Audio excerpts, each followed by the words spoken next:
The story of Mahatma Gandhi that we are taught in school and that we are made to believe is a lie.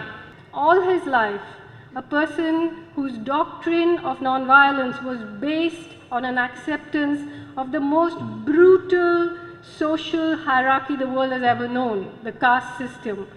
Kerala സർവകലാശാലയിലെ അയ്യങ്കാളി ചെയറിന്റെ സെമിനാറിലായിരുന്നു അരുന്ധതി റോയ് മഹാത്മാഗാന്ധിയെ വിമർശിച്ചത്. ഗാന്ധിയെക്കുറിച്ച് പഠിപ്പിക്കുന്നതൊക്കെ കളവാണെന്നും ഗാന്ധിജി ജാതിവാദിയാണെന്നുമായിരുന്നു അരുന്ധതി റോയിയുടെ പരാമർശം. ഇതിനെതിരെ speaker G കാർത്തികേയനും കെപിസിസിയും പരസ്യ നിലപാടെടുത്തിരുന്നു. ഗാന്ധി വിരുദ്ധ പരാമർശം വിവാദമായതിന് പിന്നാലെയാണ് പ്രസംഗത്തിന്റെ ദൃശ്യങ്ങൾ സമർപ്പിക്കാൻ സംഘാടകരോട് പോലീസ് ആവശ്യപ്പെട്ടത്. പ്രസംഗത്തിൽ അപകീർത്തികരമായ കാര്യങ്ങൾ ഉണ്ടോയെന്ന് പരിശോധിച്ച ശേഷം കേസെടുക്കുന്ന കാര്യത്തിൽ അന്തിമ തീരുമാനമെടുക്കുമെന്ന് സിറ്റി പോലീസ് കമ്മീഷണർ പറഞ്ഞു. ഗാന്ധി വിരുദ്ധ പരാമർശത്തിൽ കടന്നപ്പള്ളി രാമചന്ദ്രൻ നേരത്തെ പോലീസിൽ പരാതി നൽകിയിരുന്നു. രാഷ്ട്രപിതാവിനെതിരെയുള്ള പരാമർശങ്ങൾ അംഗീകരിക്കാനാവില്ലെന്ന് കടന്നപ്പള്ളി മീഡിയ വണ്ണോട് പറഞ്ഞു. അതേസമയം അരുന്ധതി റോയിയുടെ പേരിൽ കേസെടുക്കുന്നതിനെതിരെ വിവിധ കോണുകളിൽ നിന്ന് എതിർപ്പുയർന്നിട്ടുണ്ട്. Media one, Thiruvananthapuram.